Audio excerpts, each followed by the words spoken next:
Tyler, WrestleMania weekend. It's in the books, and boy, you and I had some differing opinions on WrestleMania. We're not in the same room, so we're not going to duke it out. But what'd you think of the shows? What'd you think?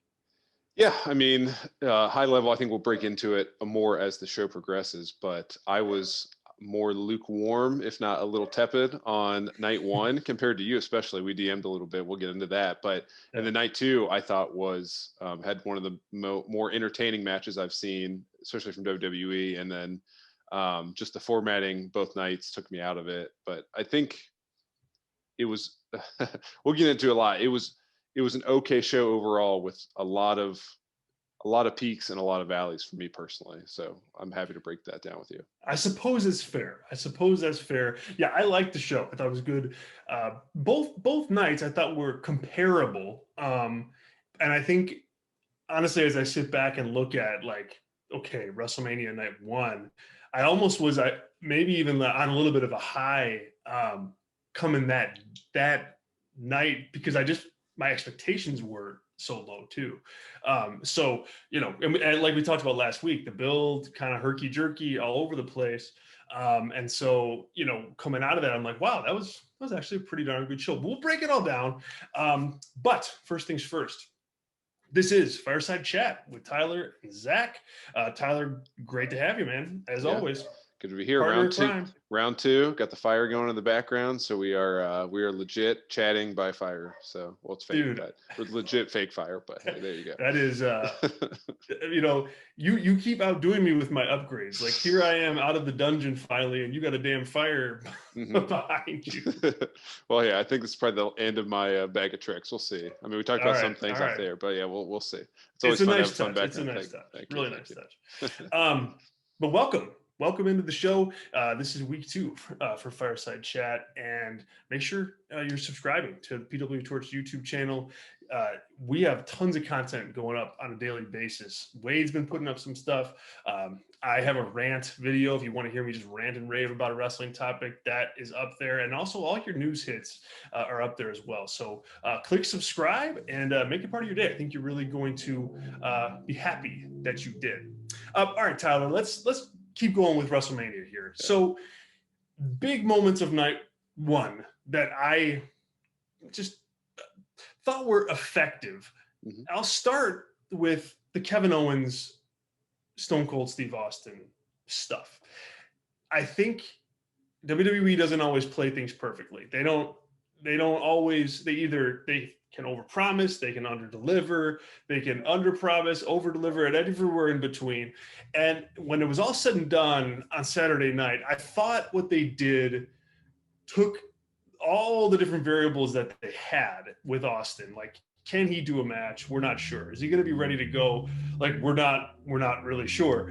And so because that was up in the air, framing it as the KO show and then turning it into a match, I think like setting that bar down here alleviated, the legions and legions of WWE fans anticipating, predicting what a Steve Austin return to the ring would look like. And you just got what you got. And it wasn't a great in-ring performance. Let's just call a spade a spade. But at the same time, it was fun. It was an actual match. You got to see a 1, 2, 3. Austin took some bumps, which I was surprised to see. So that was a big win for me. Where are you at on the Austin stuff? Yeah, for sure. I mean, I'm pretty in lockstep with you on that. My comments at the top of the show, and as I'll describe throughout here, are more holistic with the whole 4-hour viewing experience of night one, and then the same with night two. But I think as a high level, I think night one had 2 awesome moments and 1 really good match. And everything else is kind of muddled for me, and we'll talk about it here. But this is a great moment. It comes out, they're teasing the event. I mean, as soon as Austin comes out with his knee pad, both his knee braces on, something's going down more so than just a stunner. Yep. So, which is like, I'm curious when there's going to be wrestlers who come out in their gear and then don't do anything just to swerve us a little bit. I think that is coming. If not, this is your free idea, professional wrestlers, if you're watching this, to do that. But yeah, I mean, the physicality, at the very beginning, it seemed like, Stone Cold was not all there comfortable. I mean, there were some Orange Cassidy type kicks in the corner there, the Orange Cassidy stomps, if you will, on Kevin Owens. But as soon as it went to the outside, and there's the concrete bump by Steve Austin, it locked in, and there were some great moments from there. So it was this is cool to, oh, I don't know how this is going to be, to this is awesome. So it was a full spectrum, but in the end, it was wildly successful. Got the great ad for the lager. I mean, I know the IPA is popular, but the lager's there, and I was a bit worried about Stone Cold, the amount of he's drinking 1/8 of every beer he opened there, but that's a lot of beer for a 57-year-old to be drinking. So and he had like 25 of them. So. yeah. So, but no, overall, it's wildly successful. It had the main event. You didn't ask me that, but I mean, that's obvious. I don't think there's any argument that like whatever would come after that. I mean, it would have been, oof. No, no one would want to be there, but yeah, and we can get to the night 2 stuff with him too. But yeah, I thought of almost anything. It was about as perfect as you could book it, and a great way to close. Ideal if it wasn't like 12:15 Eastern time. I know it's a Saturday. You're not affected by this, but I had people over. It's one of the first times I've had a large group of people over, and it was me and my buddy who always watches wrestling, and there's the 15 people that were there had left already and didn't see that moment that would have popped for this event. So anecdotal, but still just late, and the format of the show I would love to talk about. So if that's on your list, you can do it too. But yeah, great moment for people like me and you and people watching. It was perfect. Yeah. I agree. I mean, I think, look, it was what it was, and it didn't under deliver, it over delivered. And I think that was kind of the whole idea. I also think like that card, we can talk about format right now, but I think the format of that show from a card perspective, not necessarily like layout of the show perspective, which you can jump to here in a second. But I think having both title matches on that show was for the reason concerning Austin. It's like that show needed those 2 title matches. I think if you didn't have Austin, or if Austin wasn't going to be able to have that match, and I just get the sense that people weren't sure, going in. So now it's like, that card was like extra souped up because he had his match. But I think if he couldn't, and he could it was just going to be KO show stunner beer, like maybe that you can put on, in the middle of the card and go with, Bianca and Becky later. So I think that was a very strategic move on WWE's part. But go ahead. You said you had some format things on the show. Clearly you're upset about the time, but keep going. Yeah, I mean, I would think if anything, that's my gimmick here on the Torch, is to complain about length of shows after pay-per-views. Because I was huge thumbs up. I was on the post show for Revolution, the last AEW pay-per-view, and that was the only negative comment that I had that everyone's had. It was way too long. It's way too many matches, and at some point, I mean, every match was good on that show except for the women's title. So on Revolution Revolution, but that's not what we're talking about here. It's the same. I just want to make sure I'm even all the way across. And is that just, it's a long, but also the stuff with Peacock, I know it's new-ish, but just the huge breaks in between, there's got to be some sort, I've seen good ideas on Twitter of, hey, if you're going to not pay or pay only the $5, not the $10 a month, like you're just going to miss entrances for people.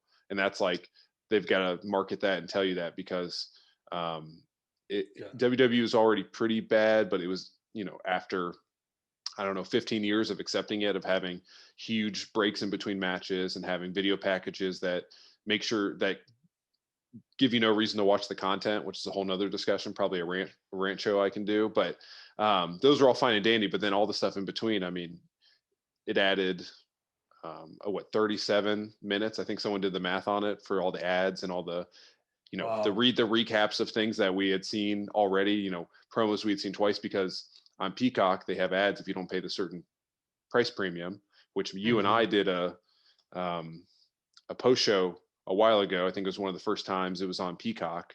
If you remember the show, like TLC or, whatever, Extreme Rules, something like that. And I had the $5 version as a test, and you had the premium version, and we had wildly different viewing experiences. So it's just that, like, they got to find a way, like, hey, you're going to miss something, and it's just got to be known, because it was just like a horrible viewing experience and took me out of it as a viewer to have it that long. It would have made it a 3.5-hour show, and I would have been much more happy with it. So again, that is not any of the talent, not even really WWE. I mean, they decided to do this move, but there's got to be some way to bridge the gap here. So that's my hope.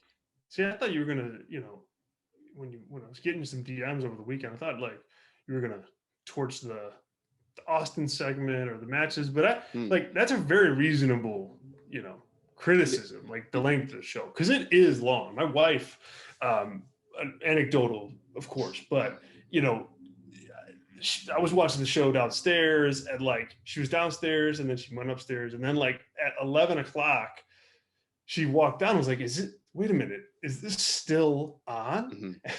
And I'm like, well, yeah. And she just like couldn't believe, couldn't like understand that like something that would be on for 4.5 hours plus. Yeah. So, multiply that times a lot of other potential casual viewers that WWE picked up on Peacock. Like, it's certainly, that opinion is certainly not, you're not unique in that regard. I think it's really important for WWE to consider that and work to figure out a way to alleviate, especially that time filler stuff. Like, 37 minutes is, I mean, that's nuts. That's nuts. They cut the New Day. What'd you think of Becky Lynch and Bianca Belair? That was my favorite match of both nights. Yeah, I mean, I'm with you there too. When I gave my little tease about night one, that was the great match. And it was, I mean, it'd be hard to, argue. Not that you would invalidate anyone's wrestling opinion if they didn't agree with that, but I'd be at least it'd be at least a yellow flag on someone's opinion of wrestling if they didn't think that was just an absolute clinic.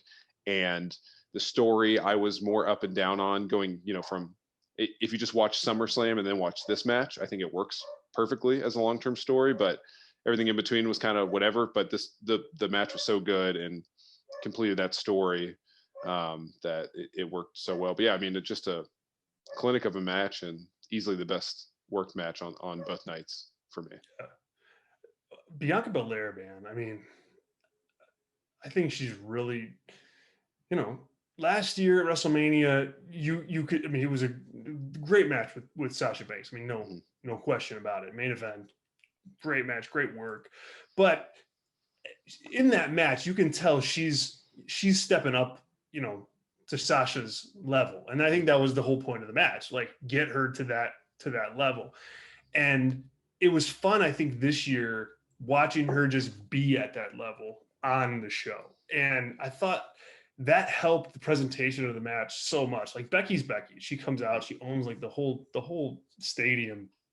And then Bianca too. And like that I thought her entrance really set the tone. Like, this is going to be a big deal. Like, and she's connected with those fans. I think a forgotten like artistic moment in the match was when she picks Becky Lynch up for that KOD. Behind her, like that audience just like stands up immediately. It's such a cool visual for that to happen, and then for her to go right into the finish. And I think like sometimes that's all about tone, and I thought she really brought it in that match, not just from a ring perspective, but just an overall presence perspective too. Yeah, and I mean, to get into Monday a little bit, I mean, obviously that drop kick was legit as could be, and then her having the black eye on the promo, I think was really a powerful statement of her in the ring as well. But one thing that clicked for me, and I don't know if you have thought the same way about the women's division within WWE from the last 5 years, I guess. You got the four horsewomen, you got Charlotte, you got Becky, you got Sasha, and you got Bayley, right? It's really those four, and then there's everyone else that's been kind of hovering around that tier, if you will. The Alexa Blisses, the Lacey Evans, the Naomi's, whoever is like kind of scratches there but doesn't quite feel like they fit in that pantheon of like, all right, this is who you set up for major matches. And I think Bianca entered that for me, at least with this match at WrestleMania, where she's now in that tier, which there's really nothing that she did to make her not fit there. Just you need a series of matches and to feel like you level up, and she's felt like she leveled up this WrestleMania even more so than last year, which was more her coming out party, and it felt great. But this was a year later, and the match is better, and just prove that she's got going to be around and be a big star for a long time in the company is what this solidified for me. Yeah, I agree. Oh, what about night two? Jump to night two. I think, again, it was comparable, and there were some definite entertaining matches, that, God, like, I want to, me personally, want to just kick myself for being entertained by them, but I think they still were. I feel like in the minority in terms of enjoying the Roman Reigns match. We can talk about that a little bit, but just to kind of take night two, like high level, how did you rate it compared to night one, and what stood out? Yeah, I mean, I certainly like night one better. But I think a lot of that has to do with burnout too, especially with the whole weekend, which I know it's not on the list here, but I think at the end maybe we can talk about burnout. At least I feel that a little bit after a weekend like this, which I think is not necessarily even WWE's problem, it's the industry's issue. But yeah, I mean the two matches. I mean the Sami Zayn and Johnny Knoxville match was fantastic for me. For what to have that spot and to build it, and I think that's what is the positive of the way WWE presents itself, is that they are a match like that and a match like Brock and Roman later, and then a match like like the women's matches the night before. So it can all fit on the same card and not feel out of place and not feel like an Orange Cassidy match in AEW that feels like, it's basically instant heat for people that just don't like that sort of stuff. And within WWE, they've created an environment where it's like, well, this is not for me, but I understand why it's here, which I think is, one good thing about their brand, that you can have all those sort of things and have it work. So yeah, I mean, it was definitely a more up and down show. There was more stuff that didn't feel like it was as important on night two than on night one, but it had high fun moments and the biggest match of all time, which, I think you do like it more than I do, but I'm also didn't think it was the worst match ever. I just more the just super quick finish that we can talk about. It just felt like it had another 2 or 3 minutes in it, and I was just kind of shocked. I mean, it makes sense, and it depends how they tell the story, but yeah, I mean, it felt big going into it, and I think it was as good as you could get a Brock and Roman match bell to bell. It's not really what it's not. If you were there for like an epic match between the two of them, I don't know. I think you can basically, Seth Rollins is the only one that puts on great matches with Brock, whether that be Royal Rumble with him, Cena, and Brock in that triple threat from forever that ago. was a good match. I mean, go ahead. So here, I'm gonna make my case for the finish, and I think I'm gonna people might not like this, but the abrupt finish, I thought that made sense with the story, and it might have been an audible because of Roman's injury, but I thought like Paul Heyman on the outside of the ring, like giving him that last extra push and like screaming what he screamed at him. Like, I think it would have been weird at that point if the match went another 10 minutes. Like, I think like for me, when I'm watching that, I'm going like, okay, Heyman is there, and man, okay, he pulled out of Roman Reigns the last bit of energy possible to put Brock Lesnar down, and then he did. And so that's why I was okay with it, because I think if you have that spot and then Brock kicks out, it's like, all right, what do you, like, now you got to do it again. Like, it was so pronounced, and so like the cameras paid attention to it, the announcers paid attention to it, the mic made sure to catch that. So like, clearly it came off to me as like a focal point of the story of the match, and I think at that point you had to finish it, just because you put so much emphasis on, hey, okay, this is Heyman like willing Roman on. That's why I thought it worked. Yeah, I mean, all that is valid, and I don't think it should have gone 10 more minutes longer, of course. It just, it felt, like I said, maybe 2 minutes, and I think the closing sequence that you're describing there is perfect, and it sets up the story for Roman, because who knows, Brock's probably going to, we're not going to see him for a minute, as he tends to do, maybe SummerSlam, et cetera. But it just,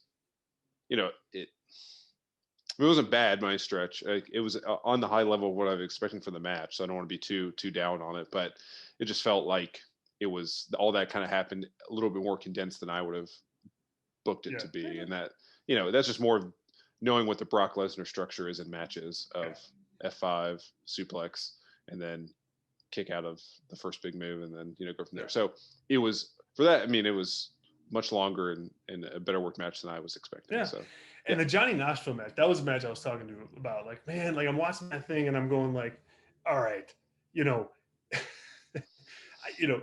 look, wrestling has all sorts of things that it included in that bucket. And this type of match certainly is that. Normally, it's not something that I, gravitate towards, but it worked, man. And I found myself thinking like, not only am I entertained, but this made sense. I mean, it's Sami Zayn with the Jackass crew. Like, what else could you have expected except for like complete pandemonium? Yeah. Yeah. And even, I mean, if you want to go like straight kayfabe on it, it took like, 6 guys to beat Sami Zayn, right, so they're regular guys, but like, I mean, even like a scary professional wrestler, like 6 adult men should be able to probably win that fight if you think about it that way. Yeah. If you take out the mousetrap and all that stuff. But yeah, I mean, it was just amazing start to finish. The spots were great. It just, I mean, the wee man, Andre the Giant, Hulk Hogan slamming Andre the Giant comparison. I mean, the framing of it too, like, I don't think that was meant to be, but just as soon as you see the 2 side-by-side pictures, it just makes that match feel, or when they put the commentary on top of it, I assume you saw that where they did, Vince's commentary. So yeah, I mean, it's great. And that's, I tweeted out, I think the Torch retweeted it, but that was my kind of match. And that's fun. And I think that's why, I like professional wrestling for Jonathan Gresham matches. I like, Zack Sabre Jr., this year in the New Japan Cup and all that stuff. But this is also like, this is fun and it's different. And this is like why pro wrestling to me is such a special art form and medium to create stories, because you can do this and you can do Ronda and Charlotte and Roman and Brock, and it all is on the same show, and it feels fine to me for it all to be there. So that's what I like about it. So let's talk about Roman Reigns here a little bit, because that's a big story coming out of WrestleMania, of course, like unified world champion, WWE champion, Universal champion. There maybe he's injured, maybe he's not. Like, I mean, where do you go with him now? Like, how do you keep that momentum? Do you have him drop a title? Like, where are you at with Roman's trajectory? If you were booking him, for SmackDown, like what does he say? Yeah, I mean, that's tough. I think, I don't want to speak on if I actually think he's injured or not and all that. I think no matter what, I think it would be kind of smart to not have him drop the titles, but maybe be off TV to kind of keep that intriguing storyline going. And that's a tight needle to thread. But I think him being, the titles being even more special because he's the only one holding both.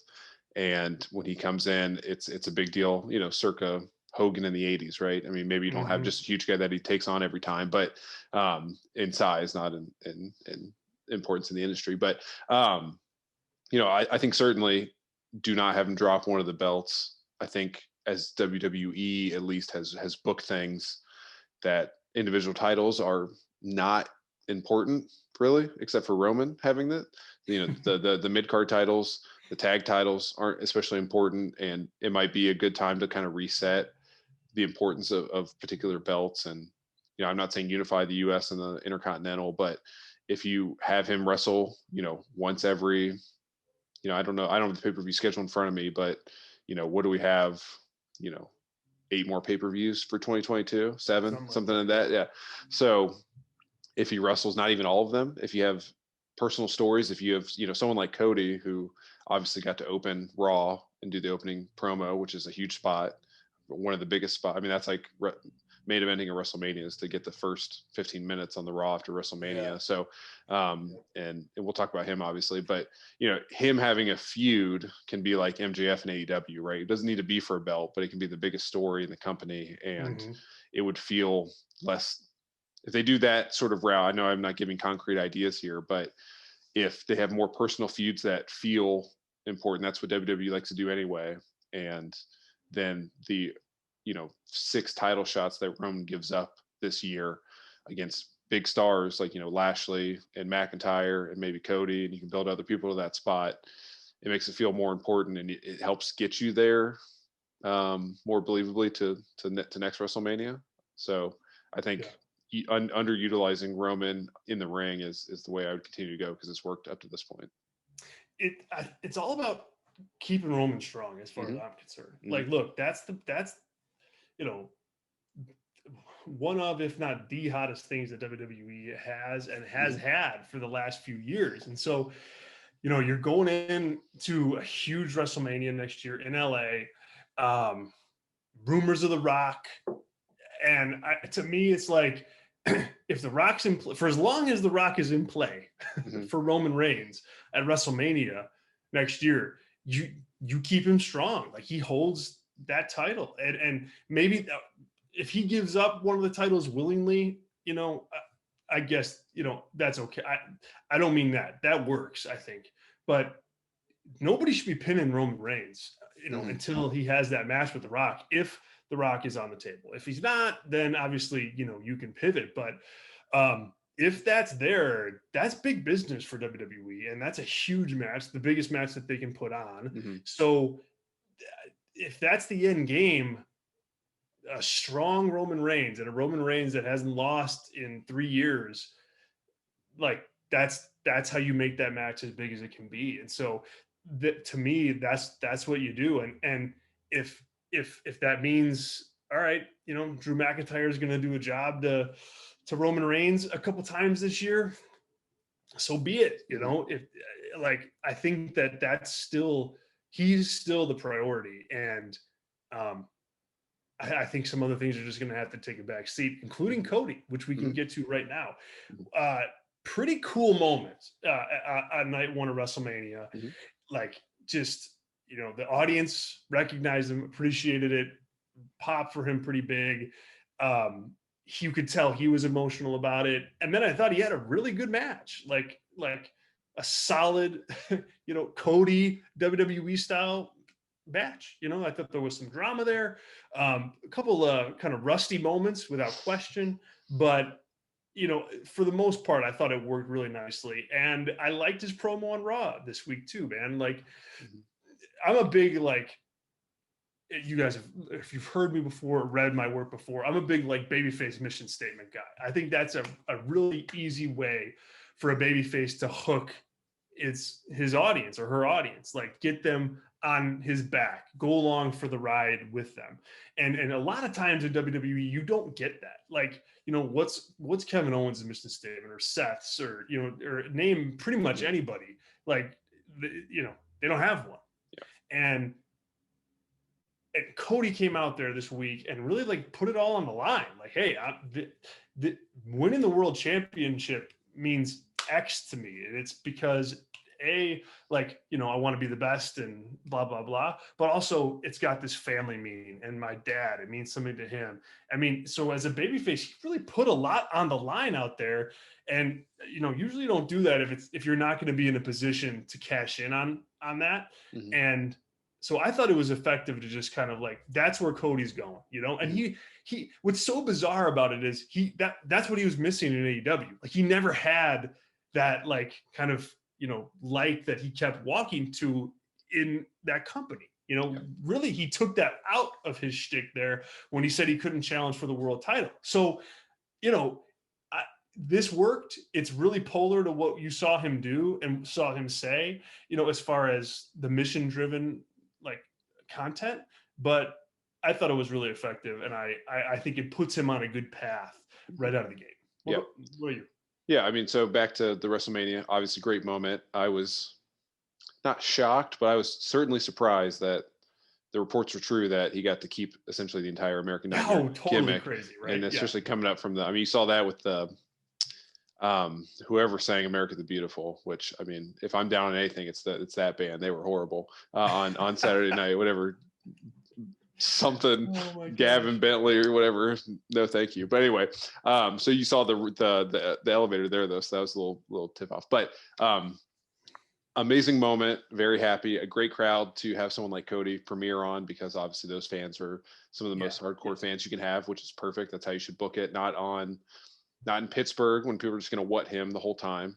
So, besides the NXT, just throwing shots at Pittsburgh, boy. Yeah, well, besides the NXT crowd 2 nights ago, I thought the Pittsburgh crowd was especially pretty horrible. So I'm calling you out, Pittsburgh. But anyway, to the match itself, I think Seth Rollins is probably the greatest WWE style worker of all time. He just gets it, and he should be training everyone at NXT in 10 years when he's not wrestling all the time in the ring. And Cody's great for that style too. Yeah, like you said, thought a couple miscues there that is kind of to be expected with the transition of style there. But yeah, I thought it was Seth Rollins is the greatest person you could have an opening match with. So I want to make sure he gets his rub on that too. But it set stuff up for later down the road between the two of them also, which is a standard in WWE, but also a smart thing that they do with their match structures. But yeah, and then on the promo, I couldn't agree with you more. I think it is, Cody is, if you follow any journalist on Substack, for example, there's people that, let's say they wrote at the New York Times and they have their own Substack. And there's a huge difference between somebody who's a great writer. They're a great writer on both, but on one, they have an editor, and they take a 10,000 word, if they had full independence article that 5% people are going to read, to a 1,500 word article that gets all the same points and is more effective. And that's kind of how I felt Cody was on Monday, is a reset on the character, which is needed no matter what. And still a babyface because he went to a new territory, which is perfect. And yeah, it says mission statement, and it's everything that he always stood for, but in 6 minutes. And obviously the ties with his dad make sense in the photo, and he never actually won it. All that perfect. I'm sure he, that was his idea, and they wrote that around it. But just him with an editor is what he, that's what, all of us have called for in AEW when he was there. And, I've always been on the side of, I thought this was good for wrestling for him to go. It's good for him. It's good for WWE. It's good for wrestling fans to have a star like him transition over, to be all tribal, and that, like, I'm not really here for that. And, I guess I'm the AEW guy anyway of the two of us, but I've always thought this was a good call, and I think he's going to be interesting for a long time here. And Monday proved it. And he's just perfect to go out there and cut a promo, every other week, and be a guy who can anchor, one of the three guys that can anchor Raw and make it feel important, even though there's no title, if that's the way they go. So. Well said, man. If anybody other wants to defend Pittsburgh, you can go ahead and do so in the comments. All right, well, let's. Dude, we could sit around this fire and talk about WrestleMania forever. Yeah. But let's pivot to AEW. We had a Dynamite. We're recording this Thursday, so yesterday, a really good show, top to bottom. I thought, and I wasn't so high on the show from the previous week. Some definite misses there, but we're going to get Adam Page versus Adam Cole next week on AEW Rampage. Right up your alley, man. Texas death match. I don't know if they're going to have any mouse traps, but this should be a good match. I mean, this should be a good match. And the question I have for you is so let me take a step back.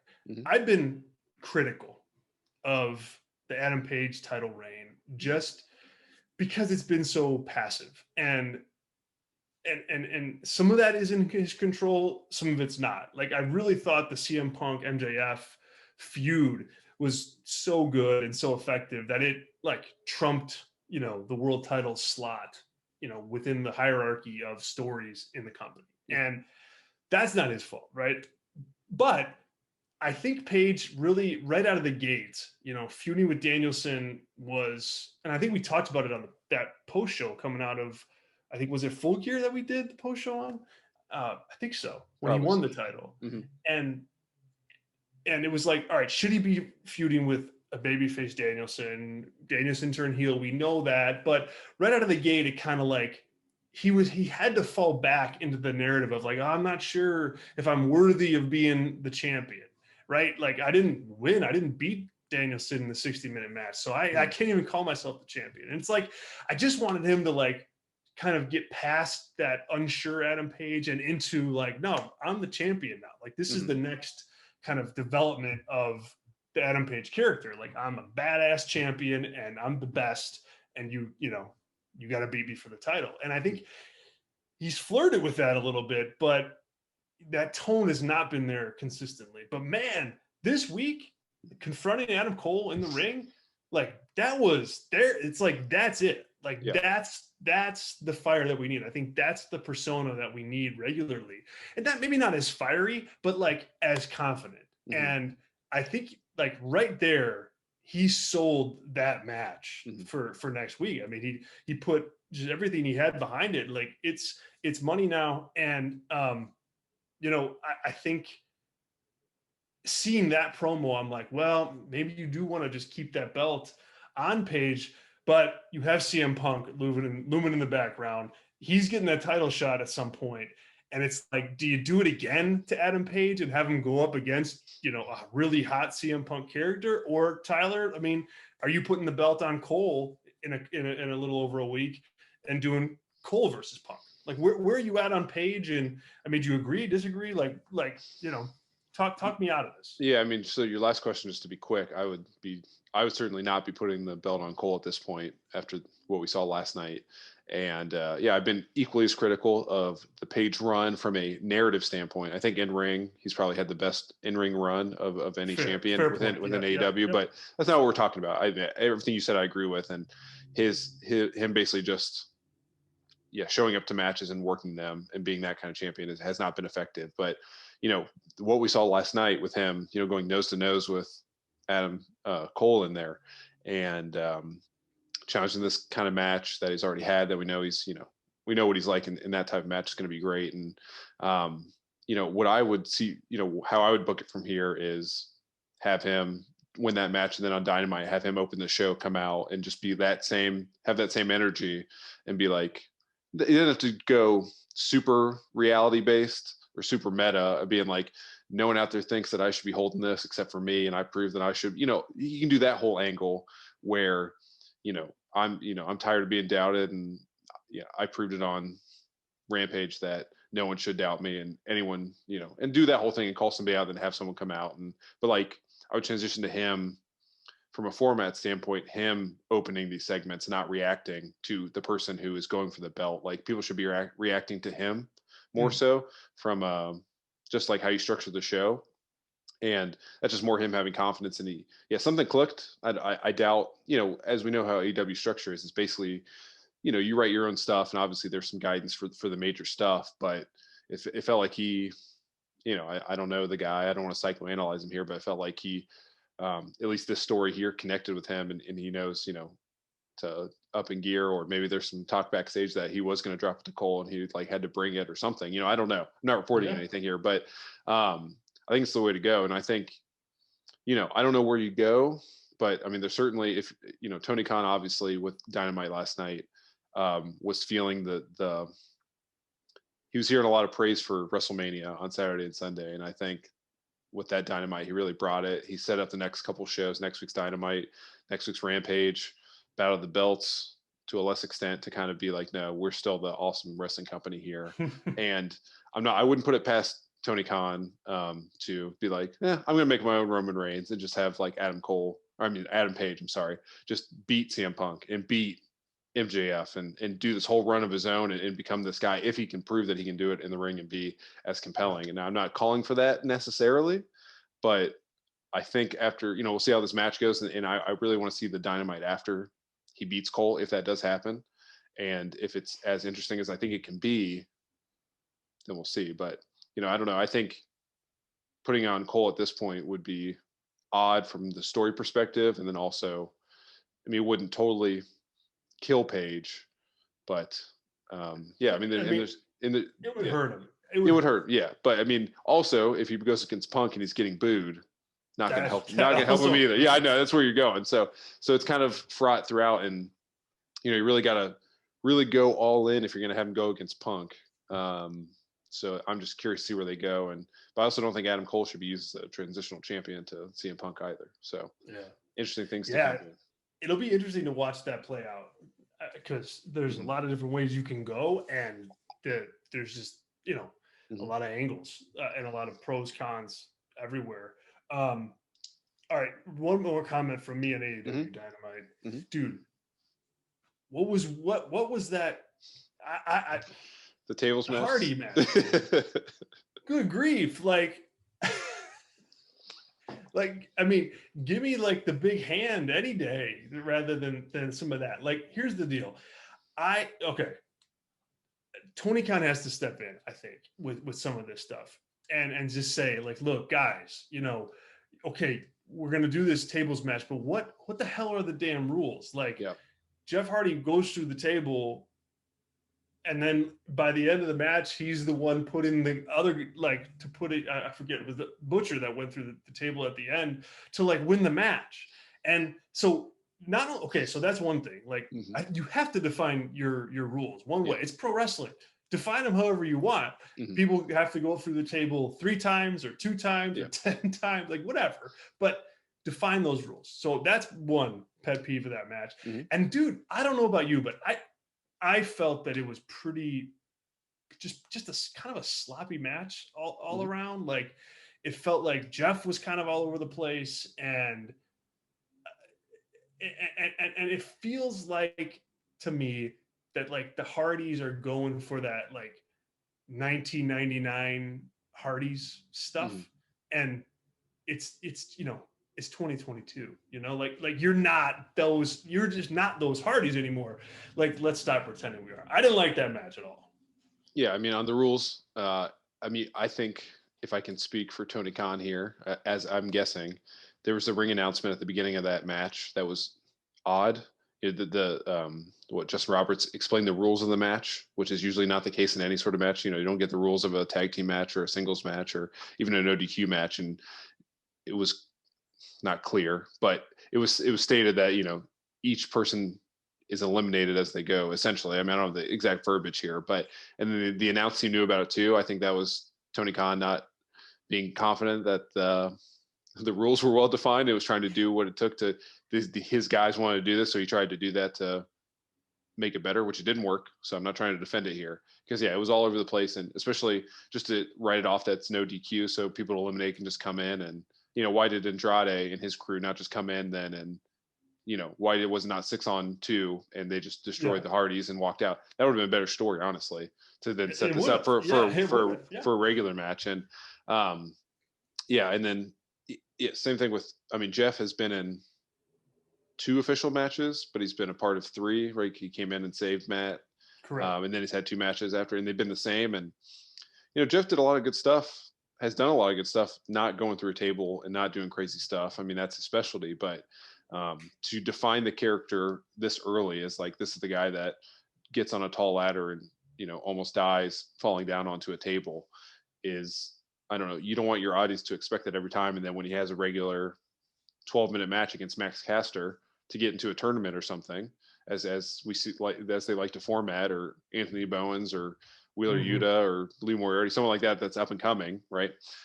It's going to feel extremely boring to that audience, because they're expecting Hardy just to be a stunt dummy and go through something. So and you know, Matt Hardy is, you know, walks like he's 80 years old, and that's because he's done so many things. Man, but he's taken the dive off the barricade where he's landing right on his tailbone, and I mean, like, you know, he's in his mid 40s. You shouldn't be taking a bump like that ever. But it's just, or like, and if you're gonna do it for save it for something that really matters. Like this, you know, I mean, come on, this is a feud with the Andrade family office, like, and middle of the card stuff, like, you gotta, and I had the same criticism of Jeff a couple weeks ago, like with that huge table spot off like the side of the damn building, like cool spot, like no doubt about it, you know, but I mean, come on, like, it's just it's not the time for that. You gotta save those up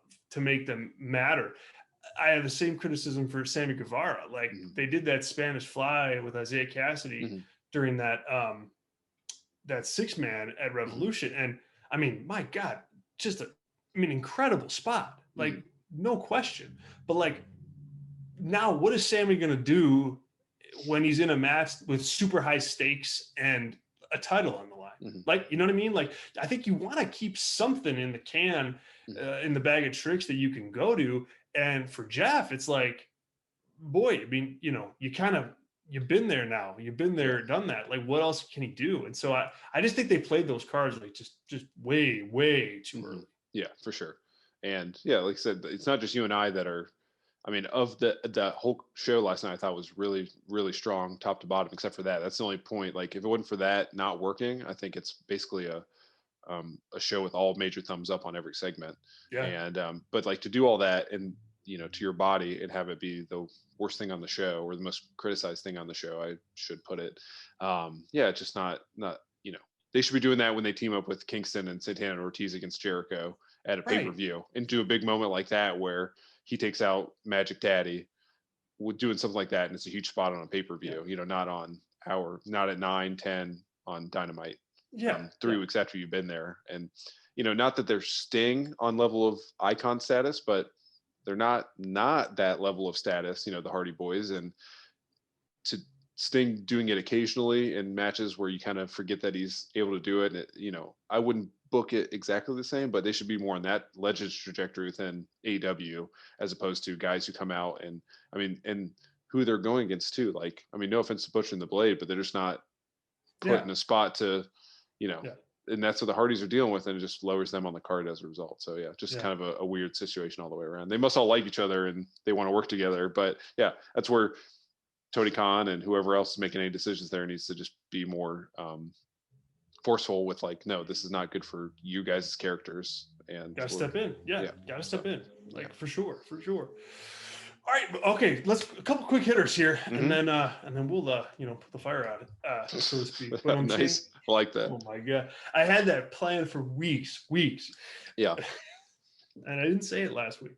All right, Ring of Honor, Super Card of Honor pay-per-view, the first pay-per-view event for that company since Final Battle in December, but also the first under Tony Khan's ownership and him as the booker.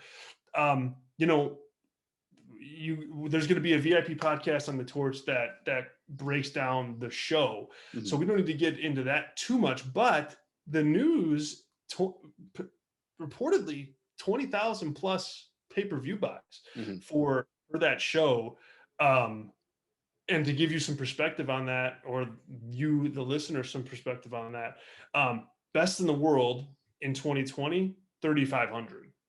So I mean, astronomical leap from there, making this, you know, if it comes through like that, it'll be the highest, you know, the most purchased ROH pay-per-view event in history. What do you make of that news, Tyler? It's pretty title. I just called you title. Pretty unbelievable news. I mean, that's a good day at the office for Ring of Honor. Yeah, I mean, and even more context there, as I covered Ring of Honor for a long time, that Final Battle, you're doing 3,500. That was, you know, probably going to be the last show in the company's history. So that was even got more buys than before. I mean, you know, pre-pandemic, you know, we're talking 2019, they were doing like 700 buys per pay-per-view. Crazy. So obviously it was not healthy, but and you just look at gross, you know, it was $30 pay-per-view. Obviously there's lots of fees and things like that, but $600,000 off one show that Tony Khan probably paid. Estimates are $20 to $30 million for everything. So, you know, if you're taking 5% of your or no, I guess 2%, right? So 2%, if it's at 30 million of what you paid for in the first show off gross, I mean, that's a huge success and just proves, I mean, obviously the FTR Briscoes match helped with that tremendously. A lot of AEW talent on WrestleMania weekend.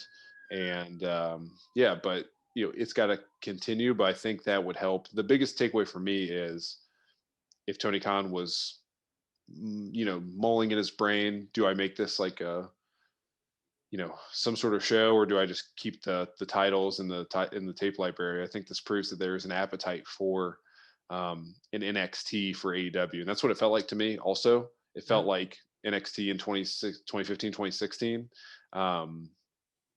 to not exactly some sort of Frankenstein version of it, but if you had guys like Lee Moriarty or whoever else on the show that you want to build up, Wheeler Yuta, and they're in title matches for that, and then they come up to AEW and feel like big stars, I think that would transition better than NXT to WWE transition was, because they're all controlled by the same person. But just the crowd, and watching ROH crowds from before and after, it just felt like that intensity that you get with NXT crowds at takeovers. That's kind of the vibe I got. So I think there's a spot in everyone's heart for those takeover style matches to come back. So this might be a good vessel for that to happen.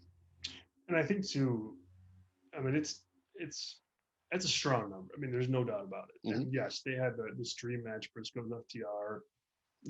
Great match. If you haven't watched it, watch it. Yeah. That means you. But the thing that stood out for me, but I agree with you on all that, but it felt like a Ring of Honor show too. Like it didn't feel like it felt different than, oh, this is just AEW mm-hmm. with a different name on it. Like it felt different. Yeah. And I think that's really important for Tony Khan to recognize and keep delivering on, because you don't want it to feel like AEW light. You want it to feel more, where it is. You got fan base, and it's a product into it of itself.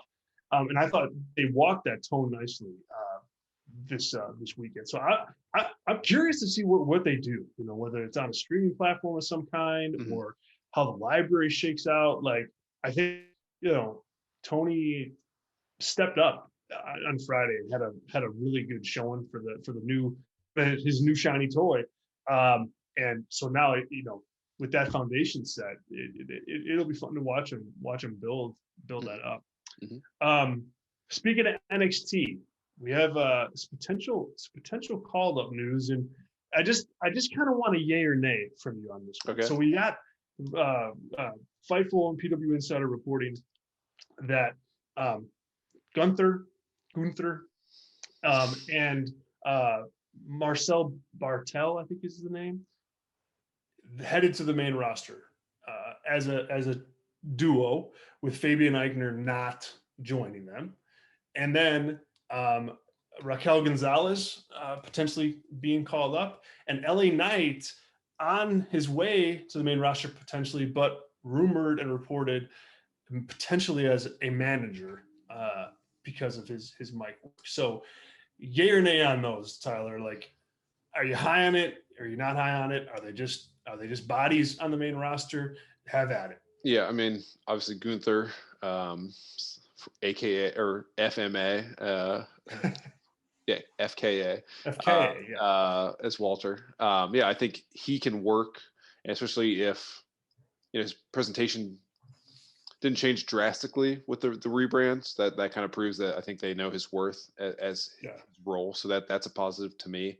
Raquel Gonzalez, I think, would probably more merge into traffic if I had to guess. Probably maybe not as bad as Shayna Baszler was transitioned. But I would too much worse than that. Yeah. But she still has a job, and she's still on TV every week. So I think, if you're, trying to get a paycheck, that's great too. But, I think maybe an initial push there, but I don't know if she fits well, at least for me. I don't know if she's going to be utilized correctly, because her character work's being presented pretty strongly. And I don't know if, when she's 50-50 with a lot of people, I think that mystique goes away pretty quickly, if I had to guess, with her. And then LA Knight, as a manager, I'm just thinking the worst case scenario in my head is how Leo Rush was presented with Bobby Lashley. Exactly, man. Yeah. But he's a great talker. I mean, he can just be his own manager. That's how I would spin it if I were him. Be like, yeah, I'll be a manager for myself. And he's like, I'll even do a gimmick if you want me to do. I'll just have a hat on when I'm the manager, and I'll take it off and I'll be the wrestler. I would push hard if I were him for something like that to do. Because that seems like something Pritchard and Vince would probably think is hilarious, and get him in spots there. But, he is unfortunately, I mean, I think he's great. I think he's great in Impact. He's great in NWA as a resurgence.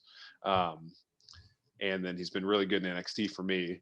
Probably more my style wrestler than yours, if I had to guess. But I think he's just going to be a totally comedy guy. And, Ezekiel's going to beat him the first week he's on TV. And, he'll be a good heel, but he's just going to be, maybe he'll be aligned with the Miz or something. Miz doesn't need a talker, but, I'd be worried about him. And at this point, with his age and you can always go back to NWA, but like, you really got to think, if you're a professional wrestler, like how to maintain your character and not be a total joke. Because like, if you're someone like LA Knight, I would presume if I were him, like, okay, I'm going to go make this run. I'm going to get paid for a year really well, but they're probably going to get bored of me because I'm going to be a total comedy gimmick. And then I got to find a job in a year. And I'm like the joke guy on the indies now. So not that you can really you control that very much, but that would be my concern with him in that role. But I think he's great. So I think he's a really good talker, man. I mean, he really can talk. And I think he just gets kind of what the WWE main roster is too. And I think he'll deliver for Vince McMahon up there on the microphone. Will he get a chance to wrestle? I don't know. But ultimately, I don't know that it matters. Like, I think he can hang and work, raw matches without issue. Yeah. So it's really just how, just like anything else, how Vince McMahon sees him. Raquel Gonzalez, I think she's going to fit in fine. But I'm not, I don't expect a long run from her. And then Gunther is the real interesting one. Like, he can be as big as WWE wants him to be. Like, he could be a monster heel, that you could build up for, a babyface like Bobby Lashley to take down, a babyface like Cody to take down. I don't know what the Roman Reigns trajectory is, but that would be a really fun match. Brock Lesnar would be a really fun match. So there's big matches for him to have. And he fits the bill from a like size perspective. He can talk. And so there's value there if they want to see it. But you just never know with that kind of thing. So we'll see. Breaking up Imperium was a little bit interesting. Like I thought that him coming in with a group would be helpful, just to give him a little bit more presence. But we'll see. We will see. Dude, man, there's so many other topics that we didn't get to today.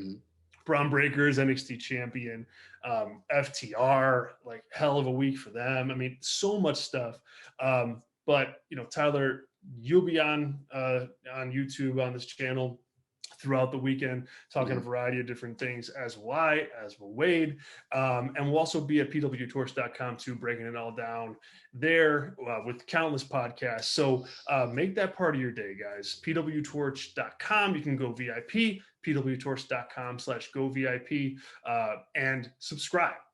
Help us out. Tell a friend. Subscribe to this channel. We will commit to bringing you content that you will thoroughly enjoy. That we can promise. Tyler, thanks, man. Any final words? Not really. I think we covered it. But yeah, lots left on the table. But we got our daily news wires that you and I do. So check that out, like as you said. And yeah, just like, subscribe, hit the little bell for notification. Body slam the like button instead of smash the like button. So I hate myself for saying that. So forget I said it. That's horrible. So but yeah. Oh man, it's good stuff. All right, y'all. Well, we will catch you guys next week right here in Fireside Chat. See you.